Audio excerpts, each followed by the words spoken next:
Sister Mary stood in the quiet chapel, the soft glow of candles flickering around her. For years, she had devoted herself to prayer and service within the convent's stone walls. But as the seasons changed outside, so did something within her heart. The world beyond felt like an untamed adventure, calling her name with whispers of freedom. Each day, she watched villagers come and go, their laughter and stories drifting through the convent like music. Sister Mary longed to feel the sunshine on her face and the wind in her hair. She listened to tales of distant lands and wild experiences shared by travelers. It was as if a part of her spirit was trapped, yearning to break free. One evening, after Vespers, she made a decision that would change everything. With a small satchel packed with essentials, her rosary, a few coins, and a worn map, she quietly slipped away from the convent under the cloak of darkness. The moon illuminated her path as she ventured into the unknown. As she walked toward Devil's Canyon, a place shrouded in myth and mystery, excitement bubbled inside her.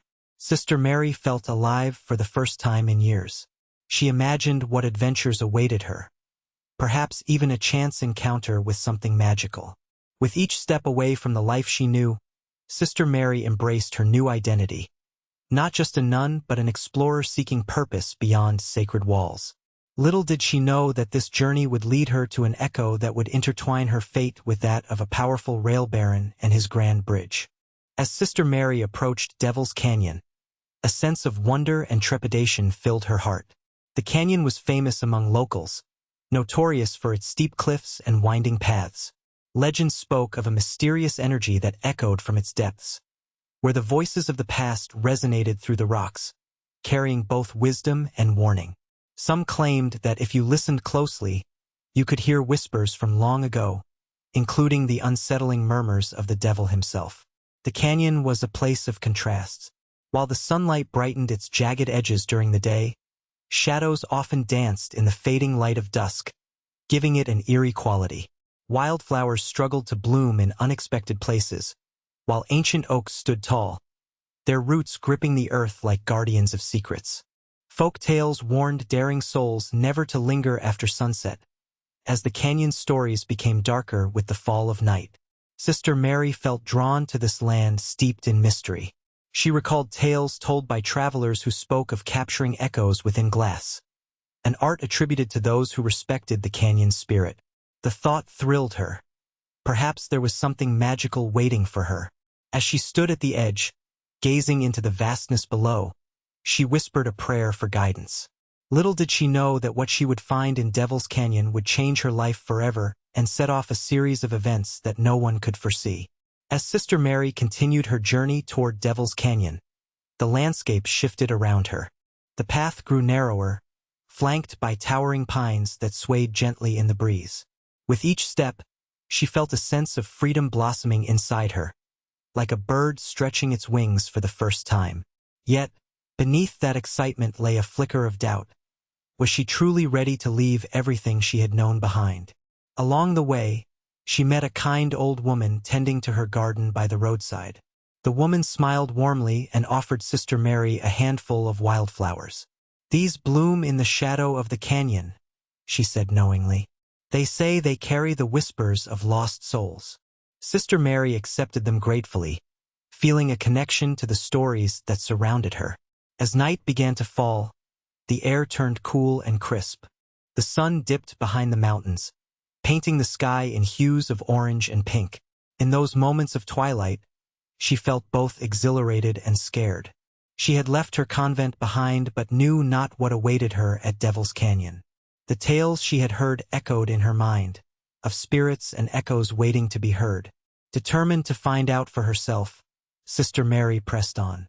With every step closer to the canyon's edge, she could almost hear the soft whispers calling her name, urging her forward into the heart of mystery and adventure that awaited just beyond the horizon.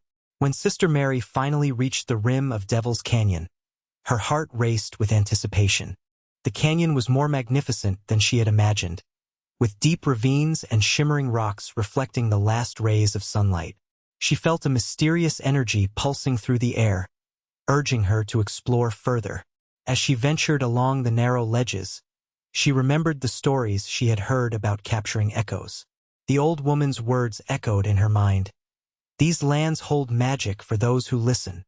Suddenly, an idea sparked within her. What if she could capture an echo and discover its secrets? Sister Mary searched for a suitable vessel and soon spotted an old glass bottle nestled among pebbles. It appeared weathered but still intact, as if it had been waiting for her. With determination in her heart, she carefully picked it up and wiped away the dirt, marveling at its clear surface. Positioning herself at the edge of the canyon, Sister Mary closed her eyes and concentrated on the sounds around her. The rustling leaves, the distant trickle of water, and, most importantly, the faint whispers carried by the wind. She took a deep breath and spoke softly into the bottle. "I seek your voice." As if responding to her call, a gentle breeze swept across the canyon, swirling around her. The bottle vibrated in her hands as echoes filled it with a haunting melody that felt alive. With a sense of awe, Sister Mary realized she had captured something extraordinary, an echo that held stories from years gone by, ready to reveal their truths. Meanwhile, back in the bustling town, Mr. Thompson, the wealthy rail baron, paced restlessly in his opulent office, surrounded by maps and blueprints. He was a man of vision and ambition, driven by the desire to expand his empire. The townspeople knew him for his sharp business acumen and relentless pursuit of progress, but they also whispered about his obsession with building a grand bridge over Devil's Canyon. Mr. Thompson believed that this bridge would not only connect two regions, but would also bring prosperity to his railroad company and transform the area into a booming hub for trade. He envisioned it as a marvel of engineering that would stand as a testament to his greatness. "It will be my legacy," he declared to his closest advisors, his eyes gleaming with ambition. However, some locals cautioned him against disturbing the canyon. They spoke of its powerful spirits and the echoes that lingered in the air, warning that such a grand construction could awaken forces beyond his control. But Mr. Thompson dismissed their concerns. He was determined to push forward, convinced that the legends were merely tales meant to scare the faint-hearted. As construction preparations began, the sound of hammers and saws filled the air. Workers scurried about, constructing platforms and laying tracks while Mr. Thompson oversaw every detail with fervor. Little did he know that Sister Mary's journey and her newfound echo would soon intersect with his plans, setting off a chain of events that neither could foresee. The day of the grand opening of the bridge arrived, filling the town with a buzz of excitement. Colorful banners adorned the streets, fluttering in the gentle breeze, while townsfolk gathered to witness this monumental event. Children giggled and raced around, carrying balloons as the smell of fresh-baked pies wafted from nearby stalls. It was a celebration that promised to mark a new chapter for their community. Mr. Thompson stood at the forefront, beaming with pride as he greeted guests with a firm handshake and a wide smile. He wore a top hat and a crisp suit, embodying the image of success he had always envisioned. Onlookers marveled at the impressive structure that stretched triumphantly over Devil's Canyon, gleaming in the sunlight like a silver ribbon against the rugged landscape. As the ceremony began, the crowd fell silent in anticipation. A local mayor took the stage, delivering an enthusiastic speech about progress and prosperity. Applause erupted as Mr. Thompson prepared to unveil a commemorative plaque, affirming his commitment to expanding the railroad and invigorating trade. However, an unexpected chill crept through the air, causing a momentary hush among the crowd. Some townsfolk exchanged nervous glances, recalling the legends surrounding the canyon and its echoes. Just as Mr. Thompson raised his glass for a toast, Sister Mary arrived at the scene, her heart racing as she sensed something was amiss.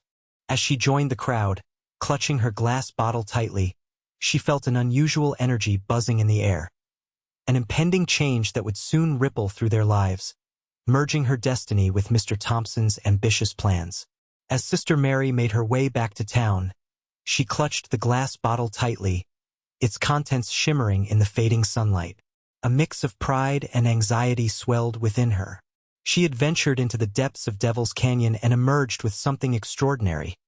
The echo she believed held ancient stories and whispers from the past. Yet, as she approached the bustling town square, doubt began to creep in. Would anyone believe her? Would they understand the significance of what she had captured? The familiar sights and sounds of the town greeted her, yet everything felt different. The excitement surrounding the bridge opening filled the air, drawing a crowd that gathered to celebrate Mr. Thompson's grand achievement. Sister Mary hesitated at the edge of the square, watching as townsfolk laughed and cheered. Her heart raced as she imagined how they might react to her arrival and her discovery. Taking a deep breath, she stepped forward, determined to share her experience. As she approached a group of friends from her convent days, their smiles faded into expressions of curiosity mixed with concern. "Sister Mary, where have you been?" one of them asked, glancing at the bottle in her hands. "I found something incredible in Devil's Canyon," she replied, holding it up for them to see. "It's an echo with stories that must be told." As their eyes widened in surprise, Sister Mary felt a surge of hope. Little did she know that this moment would spark a connection between her journey and the unfolding events of the bridge that was about to become part of a much larger story. The grand ceremony reached its peak as Mr. Thompson stood behind the podium, ready to give the toast that would mark the completion of his bridge. With the crowd's cheers echoing around him and the sun gleaming off the new structure, he felt invincible. Holding up a golden bottle of sparkling cider, he planned to uncork it in celebration, but in a moment of impulsive curiosity, he spotted Sister Mary standing nearby, her glass bottle evident in her hands. "Come, Sister Mary, join me," he called, beckoning her to come forward. The crowd turned to watch as she approached, her heart pounding with both pride and panic. As she handed him the old glass bottle, she felt a strange energy radiating from it. "This echo, it's more than just a story," she warned softly, but the excitement in the air drowned out her words. Mr. Thompson chuckled lightly and waved her off.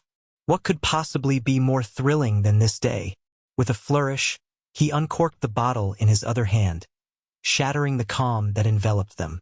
In an instant, a swirling gust of wind erupted from the opening as the echo from Sister Mary's bottle burst forth. The sound was haunting and powerful. Voices filled the air, overlapping in an incoherent symphony of warnings and lamentations. The once cheerful townsfolk fell silent in awe and horror. Then came a sudden crack, a sound that resonated through everyone's bones. The bridge shuddered ominously as if responding to the unleashed echoes. Panic set in as the structure began to tremble, its foundation rattling. In that shocking moment, chaos erupted. People screamed and scrambled for safety as a disaster unfolded before their eyes, forever altering the course of their lives. As the echoes soared through the air, a low rumble began to emanate from the bridge. The sound reverberated off the canyon walls, vibrating through the ground and into the very bones of everyone present. The cheerful atmosphere quickly shifted to one of disbelief and fear as onlookers looked up, realizing something was terribly wrong. The bridge, once a proud symbol of progress, began to tremble violently, its steel beams creaking under the pressure of the unleashed echoes. Dust and small stones fell from above like rain, and gasps erupted from the crowd as they instinctively took a step back. Children clung to their parents, eyes wide with terror. "Run!" someone shouted, and panic spread like wildfire. Spectators scrambled in every direction, some tripping over each other as they rushed to escape the impending disaster. The bridge shuddered again, more forcefully this time, sending a wave of fear rippling through the crowd. Suddenly, with a deafening crack, a section of the bridge gave way. The massive structure buckled and swayed, metal groaning ominously. People screamed as they watched in horror as the beautiful span of the bridge began to collapse. Bits of concrete and steel fell like rain, crashing into the ground below. Sister Mary stood frozen, her heart racing as she witnessed the chaos unfold before her. She felt an overwhelming mix of guilt and fear. Had her echo caused this? In that moment, she realized that destiny had intertwined her path with Mr. Thompson's ambitious plans in a way that would change everything they thought they knew about power and consequence. As the dust settled from the bridge's collapse, Sister Mary sprang into action, her heart pounding. The sound of terrified cries filled the air as she rushed to help those who had been caught in the chaos. With a fierce determination, she helped pull a few townsfolk from the rubble, encouraging them to stay calm. "We must get everyone to safety," she urged, her voice steady despite her own fear. Seeing their faces fill with gratitude reminded her of her purpose. Her journey into the canyon had not just been about adventure, but about serving others. As she moved among the fallen debris, she felt an unexpected strength and resolve within herself, bolstered by the echoes of brave souls who had ventured before her. Meanwhile, Mr. Thompson stood in shock at the base of the crumbled bridge, grappling with a sense of humility he had never known. The grandeur he envisioned had turned to rubble before his eyes. He saw Sister Mary working tirelessly to help others, and something shifted within him. He realized that nature's power could not be tamed or controlled by sheer ambition. As night fell and the townsfolk began to gather again, now united by shared experience, Sister Mary took a moment to reflect on her journey. She understood that every choice led her to this pivotal moment. A mix of bravery and humility was essential in life. With newfound wisdom and respect for the echoes of nature and humanity, both she and Mr. Thompson began to consider how they could rebuild, stronger and wiser than before.